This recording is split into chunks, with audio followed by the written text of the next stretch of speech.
Most people don't realize this, but you might be giving away your power every single day without even knowing it.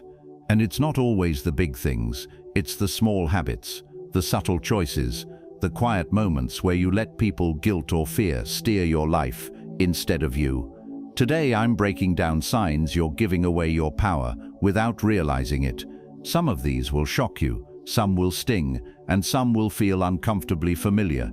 But if you stick with me, you'll walk away with a sharper sense of control over your own life. And by the way, if you enjoy deep, thought-provoking insights on stoicism, self-improvement, and navigating life with wisdom, you'll love my free newsletter. Every Sunday I send out powerful lessons, controversial truths, and practical strategies to help you level up, all for free. The link to sign up is below. Oh, and if you're a brand looking to sponsor this content and reach a highly engaged audience, my email's in the description. Let's create something impactful together. 1. You accept disrespect because it's easier. Let's be brutally honest here. Most men don't lose respect in one dramatic Hollywood-style showdown. No, it usually starts with something small. Someone makes a disrespectful joke at your expense, and instead of calling it out, you laugh along. A friend borrows money and never pays you back, but you don't say a word. Your boss forgets your contributions in a meeting, and you just swallow it down with a smile. It feels easier, right? Why rock the boat? Why risk being labeled as too sensitive or difficult when you can just let it slide? But here's the ugly truth. Every time you accept disrespect because it's easier, you're basically handing someone a coupon to keep doing it again at a discount. And men, let's not sugarcoat this. Most of us are guilty. We confuse keeping the peace with being strong. We think walking away without saying anything is the mature move. Sometimes it is, but often it's just fear dressed up as maturity. Why is it so? Because confrontation is uncomfortable. It puts us at risk of rejection, conflict, or even humiliation. And for men, society drills this false narrative into us: be the bigger man. But too many guys interpret that as be the doormat. There's a big difference. The bigger man doesn't let small disrespect slide out of cowardice. He addresses it directly, without hostility. The doormat, on the other hand, avoids conflict and slowly bleeds out his dignity, one sarcastic comment at a time. The problem with easy is that it compounds. Today you let a coworker mock your idea.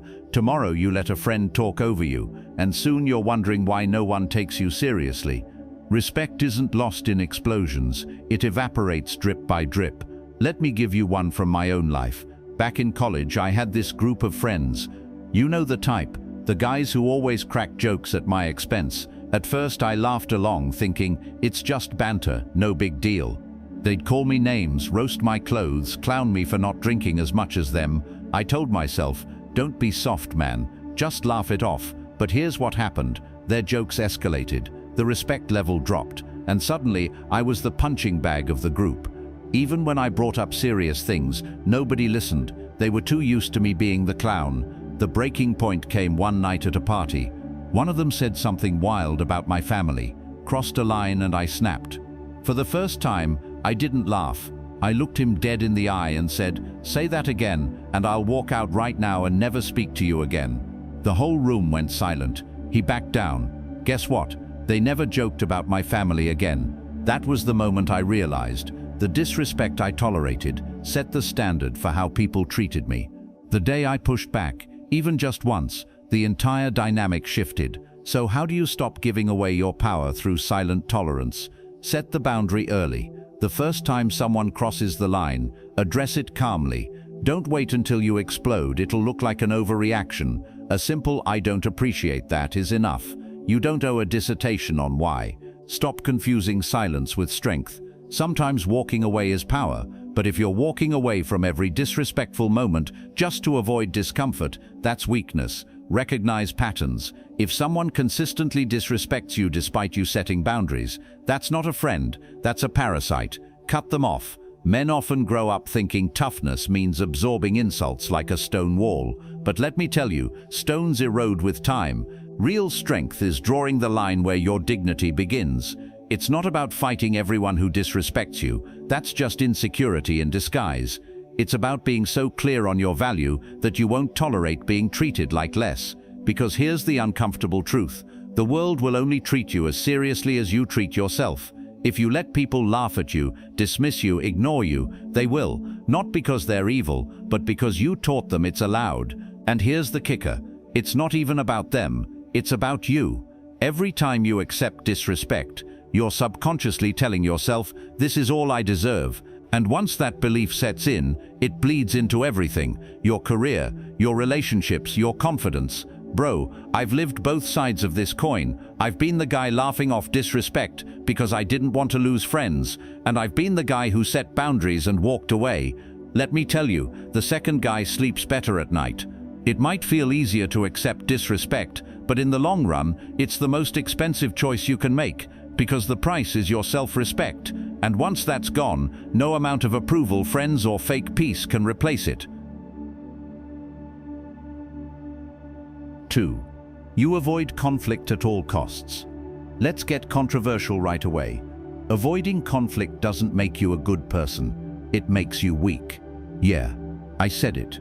We live in a culture that glorifies being chill, easygoing, and non-confrontational.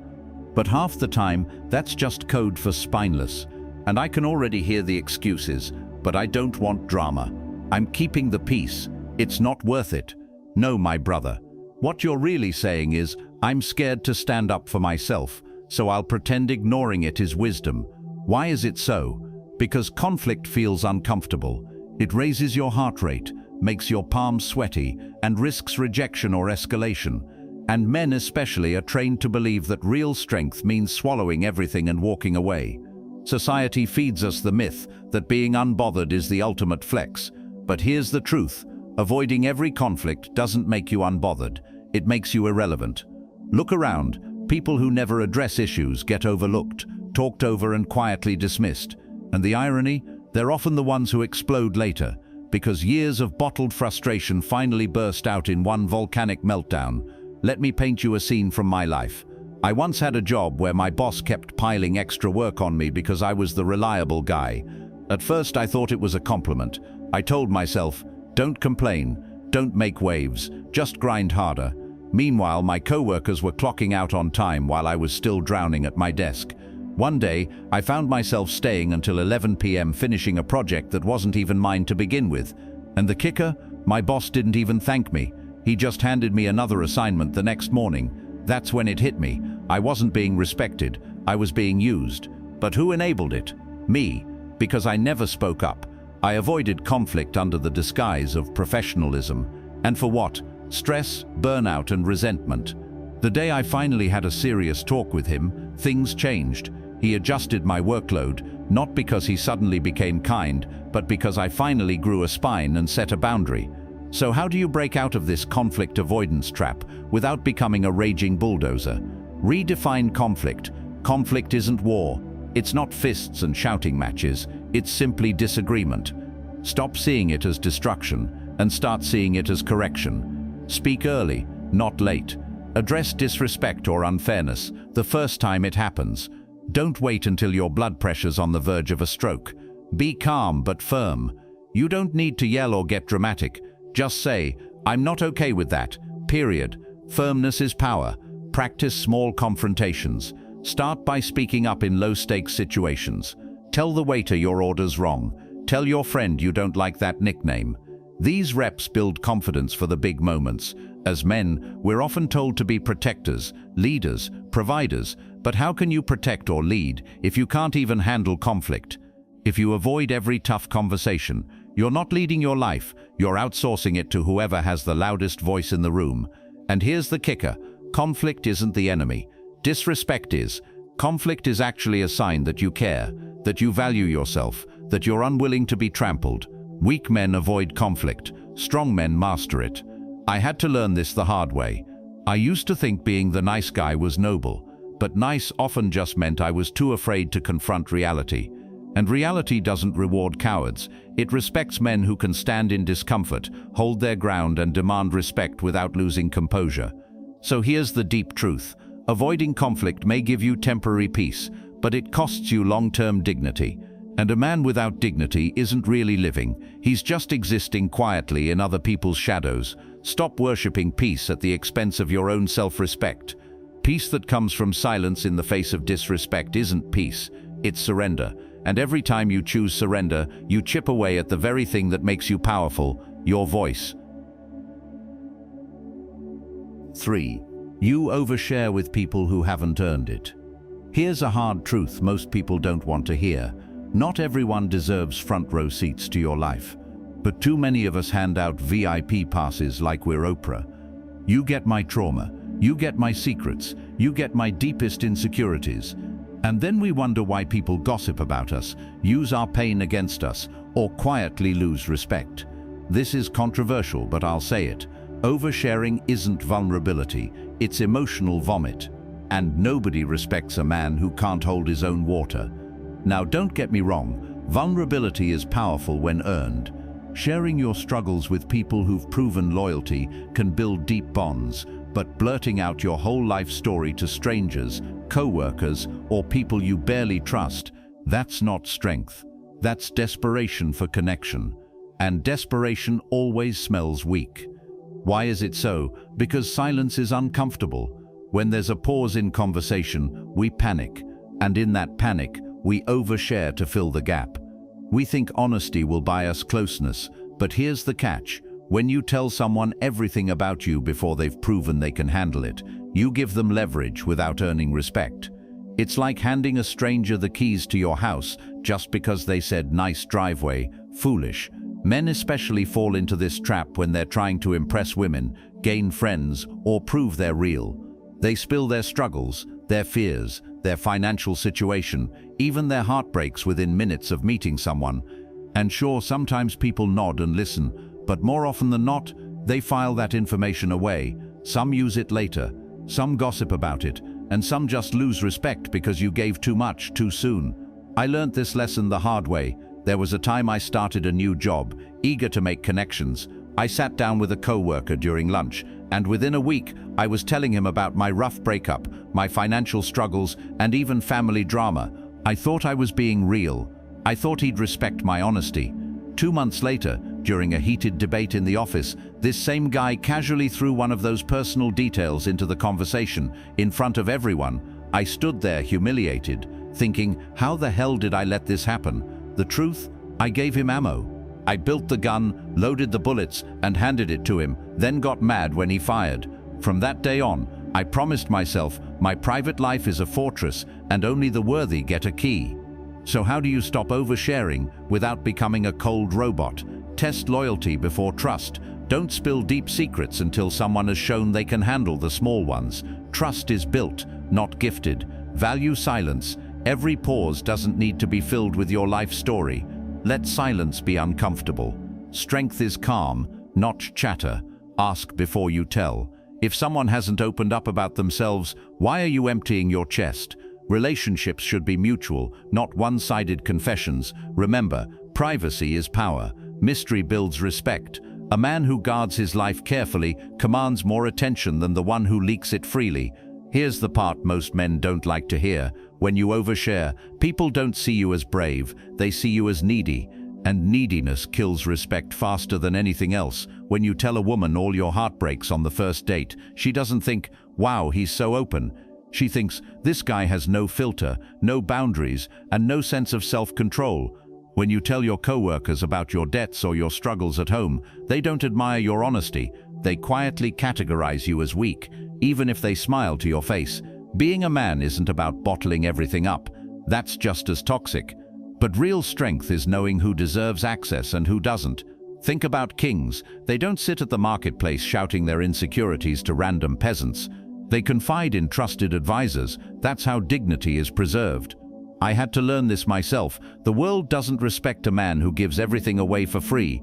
People value what is scarce, and your story, your scars, your inner world, they're precious.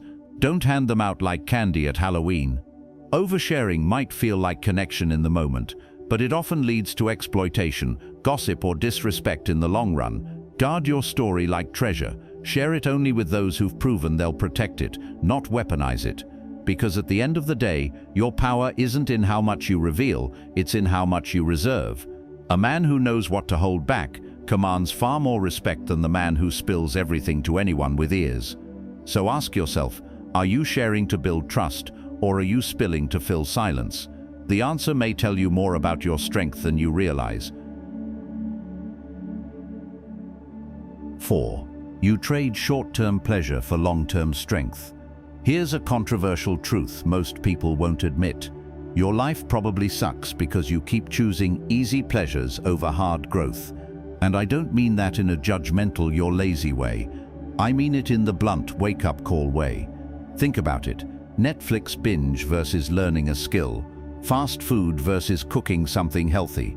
Swiping endlessly on dating apps versus building actual confidence. Scrolling TikTok at 2 a.m. versus sleeping like an adult. Every time you choose short-term pleasure, you're making a trade, and that trade is brutal. You're literally selling your future strength for a momentary hit of dopamine. Sounds dramatic? Good, because it is. Why is it so? Because pleasure is cheap, easy, and immediate. Discipline is expensive, slow, and painful. And our brains are wired to chase the sugar high, the quick laugh, the instant release. Society doesn't help either. Everything around you is engineered for convenience. One click buy, skip the ad, order in. Life is now optimized for your laziness, and that's the trap. Short-term pleasure always feels harmless in the moment, but it compounds. One skipped workout becomes a year of no discipline. One "I'll start tomorrow" becomes 5 wasted years. Meanwhile, long-term strength feels like punishment up front, but pays off with freedom later. The gym hurts today but builds confidence tomorrow. Saving money feels like sacrifice now but buys peace of mind later. Most men don't realize they're slowly disarming themselves with each cheap choice.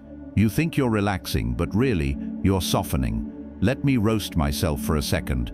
When I was younger, I had a terrible habit: video games. Don't get me wrong, I love them, but it wasn't 1 or 2 hours. I'd play all night. League of Legends, Call of Duty, FIFA, you name it. My grades slipped, my body was out of shape, and I barely slept. Every time I had an assignment due, I'd tell myself, 1 more match. But 1 more turned into 5, then 10, then sunrise. At the time I thought, it's harmless fun, I deserve this. But deep down I knew I was sacrificing my future for pixels. When my friends were learning skills, networking, and building their careers, I was grinding levels that didn't exist in real life. The breaking point came when I failed a course because I literally skipped studying for a week to play. I remember staring at my failing grade, thinking, this is the price of pleasure. That's when I started changing. I didn't quit games entirely, but I learned to earn them. Work first, play later. And you know what? Pleasure feels way better when it's the reward, not the escape. So how do you stop sabotaging yourself with short-term hits? Ask the trade-off question. Every time you reach for comfort, ask, what am I sacrificing in the long run for this? If the answer is strength, peace, or progress, put it down. Delay gratification on purpose. Don't quit pleasure cold turkey, just delay it. Gym first, Netflix later. Work first, video game later. Train your brain to earn the hit. Track your dopamine diet. Write down what pleasures you indulge in daily, scrolling, snacking, binging. Then ask, does this build or weaken me? Make strength pleasurable. Find joy in the grind. Lifting, saving, studying. It feels painful at first, but once you start linking discipline to pride, it becomes its own high. Here's the truth most men don't want to face. Life punishes the weak and rewards the strong. Not physically strong, strong in mind, willpower, and discipline. Every time you trade long-term strength for short-term pleasure, you're quietly volunteering for weakness. And weakness is expensive. Weakness costs you respect. Weakness costs you opportunities. Weakness costs you relationships. Women don't admire the man who can't say no to himself. Employers don't promote the guy who can't control his own habits. And you don't even respect yourself when you can't keep promises to your own damn self. Look, I'm not saying cut out all fun. Pleasure has its place, but pleasure should be a spice, not the main meal. If your whole life revolves around escaping discomfort, you'll never build the resilience that makes men powerful. I learned this the hard way with video games. You might be learning it now with junk food, social media, or chasing quick dopamine, but the principle never changes. Comfort now, regret later. Discomfort now, pride later. Short-term pleasure is always the easy option, but easy never built great men. Hardship, discipline, delayed gratification, that's where strength lives. And every time you choose strength over comfort, you're casting a vote for the man you want to become. So next time you're faced with the choice, one more scroll or one more rep, fast food or meal prep, another night wasted or a step toward your future, ask yourself, am I trading my crown for crumbs? Because in the end, the man who learns to master his pleasure is the man who learns to master his power. 5. You let guilt dictate your choices. Here's a hard truth. Guilt is one of the most effective leashes ever invented. Forget chains, forget locks. Guilt alone can keep a grown man trapped in situations he knows damn well he should have walked away from years ago. You want to see someone giving away their power? Look at the man who stays in a toxic relationship, keeps a dead-end job, or says yes to every family request he hates, just because guilt whispers in his ear. Now here's the controversial part. Guilt is not the same as morality. We like to pretend guilt equals doing the right thing, but it doesn't. It just means you've been trained by society, by parents, by religion, by culture, to feel bad when you put yourself first. And men especially are told from a young age, be responsible, be the provider, be selfless, which sounds noble, but often translates into sacrifice your peace, your dreams, and your sanity, then smile about it. Let me give you an example from my own life. Years ago, I had a friend who would constantly lean on me, calls at midnight, endless complaints, needing favors that stretched my wallet and my patience. And every time I thought of saying no, guilt would kick in. He's your friend. What kind of man abandons his friend? Be loyal. So I kept showing up, even when it drained me, until one day I realized this wasn't friendship anymore. It was emotional blackmail. I wasn't helping him, I was enabling him, and the only reason I kept going was because I felt guilty about leaving. Here's the thing about guilt. If you let it dictate your choices, you'll never live your life. You'll live everyone else's. You'll say yes when you want to say no. You'll stay quiet when you should speak up. You'll walk paths that were never meant for you. And the worst part, people who benefit from your guilt-driven choices will never complain. They'll clap as long as you keep dancing. The deep message here is this. Guilt is not a compass, it's a cage. Strength isn't about ignoring guilt altogether, but about interrogating it. Ask yourself, am I guilty because I did wrong? Or am I guilty because I finally chose myself over someone else's expectations? That question alone can save you years of wasted energy. And let's be honest, there's a bit of humor in how far guilt can push us. How many times have you gone to a family event you didn't want to attend, eaten food you didn't like, and sat there smiling just because you didn't want to make your aunt upset? Or how many of us have stayed in a job we hated, telling ourselves, well, at least my parents will think I'm stable. We laugh about it, but deep down, that's a life run by guilt. That's you giving away your power to people who don't live in your skin, don't pay your bills, and won't carry your regrets when you're old. Here's how to apply this. Start practicing the guilt test. The next time you feel guilt pushing you toward a decision, pause and ask, if guilt wasn't in the room, what would I choose? If the answer feels freeing, that's your truth. Then you need the courage to act on it, even if it disappoints someone else. Because here's another brutal reality. The people who truly love you will adjust. The ones who only loved your compliance will fall away, and good riddance. As a man, your strength is not just in your muscles or your hustle, it's in your ability to choose based on values, not manipulation. When you let guilt control you, you hand the steering wheel of your life to people who shouldn't be driving. But when you master it, when you learn to carry guilt without letting it control you, you step into a power most men never touch. So here's the deep message. Guilt will always knock on the door, but you don't have to invite it in for dinner. You can acknowledge it, nod, and still say, I'm choosing differently this time. That's not selfishness, that's sovereignty. A man ruled by guilt is a man ruled by everyone else, but a man who learns to question his guilt becomes untouchable. So, there you have it. Signs you might be giving away your power without even realizing it. And let me tell you something, brother. Life will never stop testing you. Every day, you'll be tempted to shrink yourself, to play nice, to chase comfort, to let guilt, fear, or other people's expectations steer your life. But power isn't lost in one dramatic moment. It's leaked away in tiny choices. The question is, are you going to keep leaking, or are you finally going to patch the holes? Here's the controversial truth. Most people won't fix it. They'll nod along, maybe feel inspired for a day, then go right back to saying yes when they mean no, or scrolling when they should be building. But if you're still here listening, I don't think you're most people. You're someone who knows deep down that you're capable of more, and you're hungry to reclaim your power piece by piece. And remember, being powerful doesn't mean being aggressive, controlling, or cold. It means owning yourself. It means living by values instead of impulses, by discipline instead of guilt, by courage instead of fear.